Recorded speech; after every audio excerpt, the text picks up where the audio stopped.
Well, we finally got a win. A New Jersey court throws out 80 charges against a brave gym owner who defied Governor Murphy's tyrannical lockdown orders, saying, suck my, well, you cannot fill in the rest. We're going to be talking about this major win and so much more here on the Gateway Pundits Beyond the Headlines, powered by VNN. This segment is sponsored by My Patriot Supply, providing emergency food kit solutions to American patriots since 2008. My name's Elijah Schaefer. Let's start the show.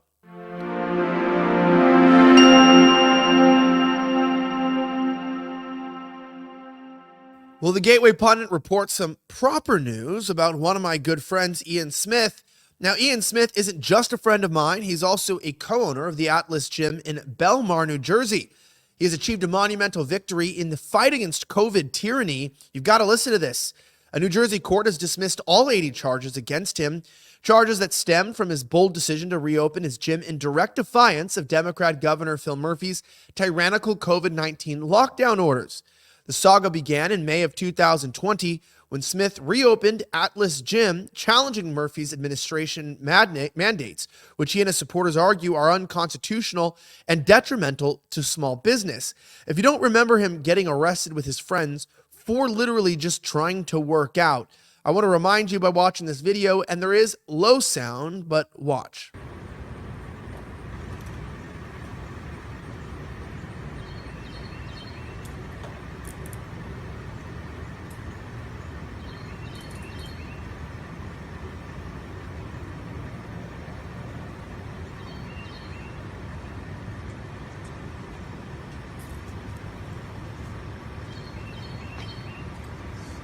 Perp walking a man for working out. Now, we're used to this madness from COVID. The crazy part about this is they didn't just arrest him, try to humiliate him, board up his business, and allow him not to work, which happened to many millions, tens of millions of Americans. But the state's aggressive response did not end with the arrest directly there. Its controversial move, Governor Murphy and his administration seized $165,000 from the gym's accounts. These were funds that Smith claims were amassed through donations and apparel sales to support the gym's legal battles. This act was a punitive strike meant to cripple the gym financially and serve as a stern warning to others who might consider a similar stance. Now, you have to remember that the 2020 response was absolutely insane. Some of these tweets underneath the video of the arrest remind us just how absolutely ridiculous people were. Like this tweet from the year 2020. Here's what it had to say. Check this out. This is absolutely ridiculous. He goes, check this out. Let me bring this up here. He goes, Benjamin Conti right here says, ignorance and white privilege on full display here. The governor is tasked with keeping New Jersey residents safe. These tough guy wannabes have brains too small to comprehend the tedium of having a singular thing go right in the challenge of preventing people dying in droves. You remember this? When they told us we'd all be dying in droves if we worked out, like if we were healthy and went to the gym, if we lift weights and ate, salads, if we gardened. Michigan, you couldn't even buy seeds to garden or things to paint because it was non-essential items. Remember when they told us what was essential for us to do? Remember, it happened in the United States. And it can happen again. I want to check in on this guy and see what he's been doing. What is this guy doing? He's from Massachusetts. Shame on him, right? These individuals. Is he still posting about this stuff? All right, good. He hasn't checked in a couple years. It seems like he checked out back in the day. Also, people were responding under the arrest supporting it to remind you how good of an idea it was to let the charges go. This guy, Rich Bibbins, was saying, just more dead Trump voters by November. Also, remember when they were calling Trump Drumpf and they thought it was an own? And they were like, all the Trump supporters are going to be dead. But we're still here. I live, bitch. All right, I'm still here. That's just the reality. People are absolutely insane. They were all telling us every day, you're going to be a terrible, statistic. I'm alive, unvaccinated, relaxed, and moisturized. Where are you?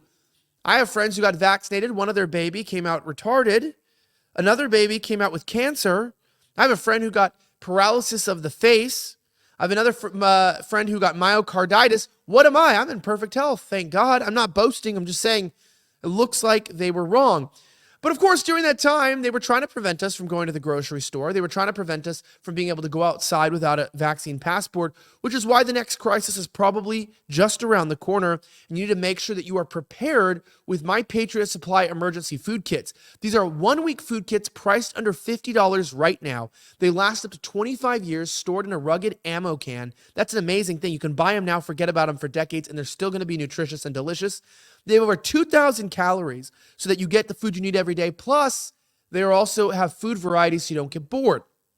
Go to preparewithvnn.com. That's preparewithvnn.com today and get these 1-week food kits. Stock up on them for priced under $50 right now. Check them out at preparewithvnn.com. Now, Ian Smith is an outspoken supporter of Trump, and you got to remember, legitimately, he dropped a response to this, explaining how great he felt that after everyone wished him to die, they tried to take away his livelihood. They said, "You don't get to eat. You don't get to live." Here's what he had to say, seeing his charges dropped, and rightfully so. He said this on X. "Important announcement. Please share this post. 4 years ago today, we reopened Atlas Gym in direct violation of an unconstitutional order by Governor Philip Murphy to close small businesses in New Jersey. The support we received locally, nationally, and internationally for our stand is something that I will be forever grateful for. With that being said, I am thrilled to announce that we've achieved a major victory in the long, hard fight against the state. All of the 80-plus municipal citations of violations of a governor's order, public nuisance, disturbing the peace, and operating without a license against us have been dropped by the courts with prejudice. This means the state has no ability to revisit or refile these charges. The victory opens the battlefield again and gives us options to continue to push back and bring justice to these treasonous actions of Phil Murphy and his lackeys. Again, thank you to all who supported us. We could not have done it without you. Special thanks to our fearless attorneys, John McCann and Giancarlos Guion. Some of the most high-profile attorneys around the country ran from our case, knowing that it would be a long, hard road and would make them a target of the state. These two gentlemen stood with us through the darkest of days, the storm, but have not flinched, and never once cared about being in front of cameras to gain notoriety for their work. More updates later. Nobody is coming to save you. Save yourself. Spit on your hands and hoist the black flag. No quarter. Suck my dick, Phil Murphy. And yeah, and he can do that.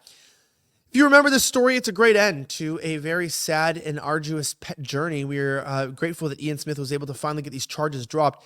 Were you ever charged or know someone that had unjust or unconstitutional treatment during the scamdemic? Please drop a comment down below and give me your feedback. Also, don't forget to share these videos with friends and family. Grab the URL, send it, email it, make sure that you retweet it if you're watching it there. And don't forget to check out My Patriot Supply emergency food kits at preparewithvnn.com. I'm Elijah Schaefer. Have a great rest of the week, and may God bless the United States of America. I'm signing out.